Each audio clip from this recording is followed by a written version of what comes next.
सोचिए जरा, जिन दो नेताओं के बीच सालों से राजनीतिक दूरी रही, आज उन्हीं में से एक ने दूसरे को जन्मदिन की बधाई दी है। और ये बधाई किसी आम नेता की नहीं, देश की राजनीति की सबसे बड़ी हस्तियों में से एक की है। सवाल ये है माइनस, क्या ये सिर्फ शिष्टाचार है या इसके पीछे कोई बड़ा सियासी संकेत छुपा है? अगर आप भी जानना चाहते हैं इस एक मैसेज के पीछे की पूरी कहानी, तो वीडियो को अंत तक देखिए और अभी चैनल को सब्सक्राइब कर लीजिए, क्योंकि यहाँ हम राजनीति की हर बड़ी खबर सबसे पहले और सबसे सटीक तरीके से बताते हैं। देश की राजनीति में उस वक्त हलचल तेज हो गई जब बहुजन समाज पार्टी की राष्ट्रीय अध्यक्ष मायावती ने कांग्रेस की वरिष्ठ नेता सोनिया गांधी के जन्मदिन पर उन्हें सार्वजनिक रूप से बधाई दी। जैसे ही ये संदेश सामने आया, राजनीतिक गलियारों में चर्चाओं का दौर शुरू हो गया।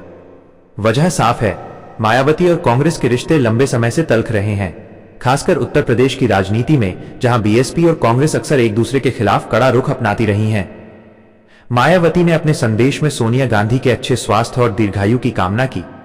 शब्द भले ही सीमित थे, लेकिन उनका राजनीतिक मतलब काफी बड़ा माना जा रहा है। यही कारण है कि इस एक बधाई संदेश को लोग सिर्फ औपचारिकता नहीं, बल्कि सियासत के बड़े संकेत के रूप में देख रहे हैं। पिछले कुछ सालों में मायावती ने बहुत कम मौकों पर कांग्रेस नेतृत्व को लेकर कोई नरम रुख दिखाया है। ऐसे में सोनिया गांधी के जन्मदिन पर आई ये बधाई कई सवाल खड़े कर रही है। क्या ये विपक्षी राजनीति में बदलते समीकरणों का संकेत है? क्या आने वाले समय में बीएसपी और कांग्रेस के बीच संवाद की कोई नई शुरुआत हो सकती है? या फिर ये सिर्फ एक राजनीतिक शिष्टाचार भर है जिसे जरूरत से ज्यादा तूल दिया जा रहा है? सोशल मीडिया पर जैसे ही मायावती का यह संदेश वायरल हुआ, समर्थकों और विरोधियों दोनों की प्रतिक्रियाएं सामने आने लगी। कुछ लोगों ने इसे राजनीतिक परिपक्वता बताया, तो कुछ ने इसे आने वाले चुनावों से जोड़कर देखना शुरू कर दिया। खासतौर पर तब जब देश में 2027 के उत्तर प्रदेश चुनावों और राष्ट्रीय स्तर पर विपक्षी एकता को लेकर चर्चाएं पहले से ही गर्म हैं। यहीं से इस पूरे मामले की सियासी गहराई शुरू होती है, क्योंकि मायावती का हर कदम यूं ही नहीं होता। वो जो कहती हैं और जिस समय कहती हैं, उसके पीछे अक्सर एक सोची समझी रणनीति होती है। अब सवाल यह है कि क्या ये बधाई आने वाले दिनों में किसी बड़े राजनीतिक ऐलान की भूमिका बनेगी, या फिर यह सिर्फ एक सीमित संदेश तक ही रह जाएगी? यही वजह है कि इस एक छोटे से संदेश को हल्के में लेने को कोई भी तैयार नहीं है। भारतीय राजनीति में खासकर जब बात मायावती की हो, तो हर शब्द, हर लाइन और हर समय का अपना अलग मतलब निकाला जाता है। राजनीतिक विश्लेषक साफ कहते हैं कि मायावती कभी भी बिना वजह कोई ऐसा कदम नहीं उठाती जिससे सीधा या परोक्ष रूप से संदेश न जाए। सोनिया गांधी को जन्मदिन की बधाई देना भी इसी श्रेणी में देखा जा रहा है। अगर हम थोड़ा पीछे जाकर देखें, तो बीएसपी और कांग्रेस के रिश्ते हमेशा उतार चढ़ाव से भरे रहे हैं। एक समय था जब उत्तर प्रदेश में कांग्रेस का जनाधार कमजोर पड़ रहा था और बीएसपी तेजी से उभर रही थी। उस दौर में मायावती ने खुद को कांग्रेस से अलग और एक मजबूत विकल्प के रूप में पेश किया। दलित, पिछड़े और वंचित वर्गों की राजनीति में बीएसपी ने कांग्रेस की उस पारंपरिक वोट बैंक को भी चुनौती दी जिस पर कांग्रेस दशकों तक निर्भर रही थी। यही कारण है कि दोनों दलों के बीच विश्वास की कमी हमेशा बनी रही। कई बार चुनावी गठबंधन की चर्चाएं जरूर उठी, लेकिन वे या तो शुरुआती स्तर पर ही खत्म हो गईं या फिर जमीन पर उतरने से पहले ही बिखर गईं। ऐसे में आज जब मायावती सोनिया गांधी को बधाई देती हैं, तो राजनीतिक गलियारों में ये सवाल उठना लाजमी है कि क्या ये सिर्फ एक औपचारिक कदम है या इसके पीछे भविष्य की किसी बड़ी रणनीति की नींव रखी जा रही है। एक बड़ा सवाल ये भी है कि मायावती ने यह बधाई किस समय दी। देश में विपक्षी राजनीति इस वक्त नए सिरे से खुद को मजबूत करने की कोशिश में है। अलग अलग राज्यों में क्षेत्रीय दल अपने अपने हिसाब से केंद्र की राजनीति को प्रभावित करने का माद्दा दिखा रहे हैं। वहीं कांग्रेस लगातार ये संदेश देने की कोशिश कर रही है कि वो विपक्षी खेमे की धुरी बन सकती है। ऐसे माहौल में मायावती का यह कदम कई संकेत देता है। राजनीतिक जानकार मानते हैं कि मायावती ये साफ करना चाहती हैं कि बीएसपी को किसी भी खांचे में बंद करके नहीं देखा जा सकता। वो ये दिखा रही हैं कि जरूरत पड़ने पर वो पुराने मतभेदों से ऊपर उठकर शिष्टाचार और संवाद का रास्ता अपना सकती हैं। यह संदेश सिर्फ कांग्रेस के लिए नहीं, बल्कि उन सभी राजनीतिक दलों के लिए है जो बीएसपी को पूरी तरह से अलग थलग समझते हैं। सोशल मीडिया पर इस पूरे घटनाक्रम को लेकर बहस और भी तेज हो गई है। कुछ लोग कह रहे हैं कि यह विपक्षी एकता की ओर बढ़ता हुआ एक छोटा लेकिन अहम कदम है। वहीं कुछ का मानना है कि यह सिर्फ एक व्यक्तिगत और औपचारिक बधाई है जिसे बेवजह राजनीतिक रंग दिया जा रहा है। लेकिन राजनीति में बेवजह बहुत कम चीजें होती हैं, और यही बात इस चर्चा को और ज्यादा दिलचस्प बना देती है। अब अगर कांग्रेस के नजरिए से देखें, तो सोनिया गांधी को मिली ये बधाई भी कम अहम नहीं है। कांग्रेस लंबे समय से उत्तर प्रदेश में अपनी खोई हुई जमीन वापस पाने की कोशिश कर रही है। ऐसे में बीएसपी जैसी पार्टी के साथ रिश्तों में थोड़ी भी नरमी कांग्रेस के लिए सकारात्मक संकेत मानी जा सकती है। भले ही कोई गठबंधन ना हो, लेकिन संवाद का दरवाजा खुला रहना भी राजनीति में बहुत मायने रखता है। इस पूरे मामले में एक और दिलचस्प पहलू यह है कि मायावती ने यह संदेश सीधे और सार्वजनिक रूप से दिया। अगर वो चाहती तो इसे निजी संदेश के रूप में भी भेज सकती थी, लेकिन सार्वजनिक मंच चुनना इस बात का संकेत देता है कि यह संदेश सिर्फ सोनिया गांधी तक सीमित नहीं था, बल्कि देश की राजनीति के लिए भी था। यह एक तरह से यह बताने की कोशिश है कि बीएसपी अपनी रणनीति को लेकर पूरी तरह सतर्क और सक्रिय है। उत्तर प्रदेश की राजनीति में इसका असर कैसे पड़ेगा, इस पर भी चर्चाएं शुरू हो चुकी हैं। यूपी में बीएसपी पिछले कुछ चुनावों से संघर्ष कर रही है, लेकिन उसका कोर वोट बैंक अभी भी पूरी तरह खत्म नहीं हुआ है।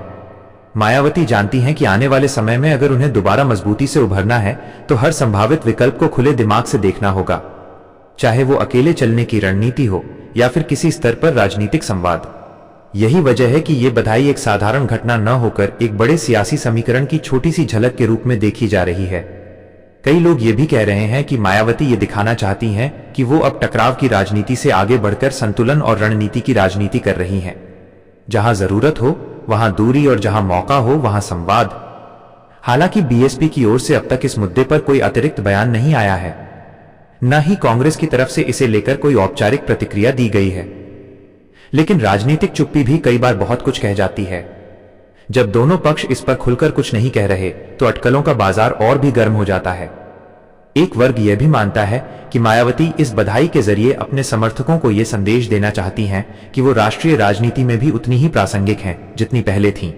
उनका ये कदम ये दर्शाता है कि बीएसपी सिर्फ राज्य स्तर की राजनीति तक सीमित नहीं है, बल्कि राष्ट्रीय मुद्दों और राष्ट्रीय नेताओं पर भी उसकी नजर है।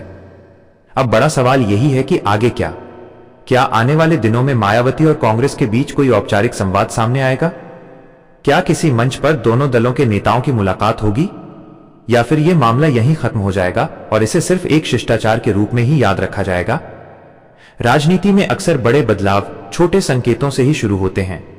आज एक बधाई, कल एक मुलाकात और फिर धीरे धीरे समीकरण बदलते नजर आते हैं।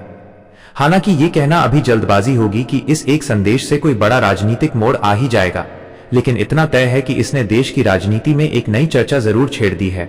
और शायद यही मायावती की सबसे बड़ी खासियत है। बिना ज्यादा बोले, बिना बड़े ऐलान किए वो ऐसी चाल चल देती हैं कि पूरा राजनीतिक माहौल उसी के इर्द गिर्द घूमने लगता है।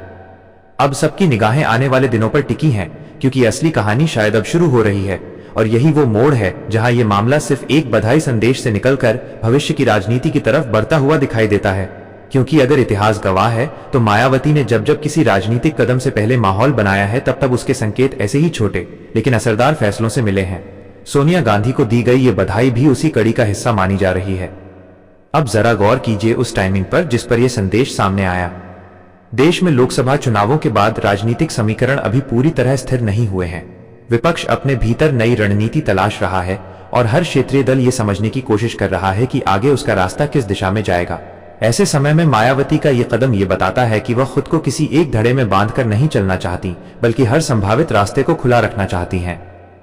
राजनीतिक जानकारों का कहना है कि मायावती अब वेट एंड वॉच की नीति पर चल रही हैं। वो सीधे किसी गठबंधन की घोषणा नहीं करेंगी, लेकिन ऐसे संकेत जरूर देती रहेंगी जिससे सामने वाले को यह समझ आ जाए कि बातचीत की गुंजाइश अभी खत्म नहीं हुई है। सोनिया गांधी को जन्मदिन की बधाई देना भी इसी रणनीति का हिस्सा माना जा रहा है। यूपी की राजनीति में इसका एक अलग ही संदेश जा रहा है। बीएसपी का परंपरागत वोटर अक्सर ये जानना चाहता है कि पार्टी की दिशा क्या है। पिछले कुछ चुनावों में लगातार कमजोर प्रदर्शन के बाद मायावती पर दबाव भी है और उम्मीदें भी। ऐसे में यह कदम यह दिखाता है कि बहन जी अब पूरी तरह निष्क्रिय नहीं है, बल्कि पर्दे के पीछे सियासी चालें चल रही हैं। कई राजनीतिक विश्लेषक यह भी कह रहे हैं कि मायावती इस बधाई के जरिए कांग्रेस को सीधे नहीं बल्कि अप्रत्यक्ष रूप से यह याद दिला रही हैं कि यूपी में बिना बीएसपी के कोई भी बड़ा विपक्षी समीकरण मजबूत नहीं हो सकता। ये एक तरह का पावर सिग्नल है, शांत, शालीन लेकिन असरदार। दूसरी तरफ कांग्रेस के भीतर भी इस संदेश को लेकर चर्चाएं तेज हैं। कांग्रेस के कई नेताओं का मानना है कि मायावती का यह कदम पूरी तरह नजरअंदाज करने लायक नहीं है। भले ही अतीत में रिश्ते खराब रहे हों, लेकिन राजनीति में स्थायी दोस्त या दुश्मन नहीं होते, खासकर तब जब चुनावी गणित किसी नई दिशा की मांग कर रहा हो। यह भी ध्यान देने वाली बात है कि मायावती ने यह बधाई राहुल गांधी के बजाय सोनिया गांधी को दी। सोनिया गांधी आज भी कांग्रेस की सबसे मजबूत धुरी मानी जाती हैं, जिनके पास संगठन, रणनीति और संतुलन तीनों का अनुभव है। यह चयन अपने आप में बहुत कुछ कहता है। ये सीधे उस व्यक्ति तक संदेश पहुंचाने की कोशिश है जो पर्दे के पीछे भी सियासत की दिशा तय करने की क्षमता रखता है। सोशल मीडिया पर इस पूरे घटनाक्रम के बाद तरह तरह के नैरेटिव बनने लगे हैं। कोई इसे नया विपक्षी समीकरण बता रहा है, तो कोई इसे मायावती की मास्टर स्ट्रोक राजनीति कह रहा है। वहीं कुछ लोग ये भी मानते हैं कि बहन जी इस तरह के कदमों से बीजेपी को यह संदेश देना चाहती हैं कि बीएसपी को कमजोर या खत्म समझना एक बड़ी भूल हो सकती है। बीजेपी के नजरिए से देखें तो यह घटनाक्रम भी बिना असर का नहीं है। बीजेपी हमेशा ये मानती रही है कि विपक्ष बिखरा हुआ है और आपसी मतभेदों के चलते एकजुट नहीं हो पाएगा। लेकिन जब ऐसे संकेत सामने आते हैं तो रणनीति बनाने वालों को दोबारा सोचना पड़ता है। भले ही ये अभी सिर्फ एक बधाई हो, लेकिन इसके राजनीतिक मायने दूर तक जा सकते हैं। एक और अहम पहलू यह है कि मायावती अब अपनी सार्वजनिक भाषा और व्यवहार में पहले से ज्यादा संयमित और संतुलित नजर आ रही हैं। आक्रामक बयानबाजी की जगह प्रतीकात्मक राजनीति ने ले ली है। कम बोलना, लेकिन ऐसा बोलना कि हर कोई उस पर चर्चा करे, यही इस पूरी रणनीति का सार लगता है। यूपी की जनता भी इस पूरे मामले को गौर से देख रही है, खासकर वो वर्ग जो खुद को न तो पूरी तरह बीजेपी के साथ जोड़ पाता है और न ही समाजवादी पार्टी के साथ। ऐसे वोटर्स के लिए बीएसपी अभी भी एक संभावित विकल्प है। मायावती का ये कदम ये संकेत देता है कि पार्टी आने वाले समय में खुद को नए सिरे से पेश कर सकती है। अब सवाल यही है कि आगे का कदम क्या होगा।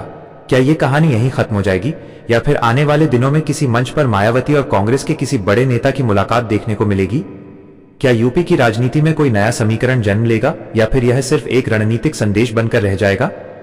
फिलहाल इतना तय है कि मायावती ने एक बार फिर यह साबित कर दिया है कि उन्हें नजरअंदाज करना किसी भी राजनीतिक दल के लिए आसान नहीं है। बिना शोर मचाए, बिना मंच सजाए, सिर्फ एक बधाई संदेश से उन्होंने देश की राजनीति में चर्चा का नया केंद्र बना दिया है। और यही वजह है कि इस कहानी पर सबकी नजरें टिकी हैं, क्योंकि राजनीति में असली खेल अक्सर वहीं से शुरू होता है जहां सबको लगता है कि कुछ खास हुआ ही नहीं।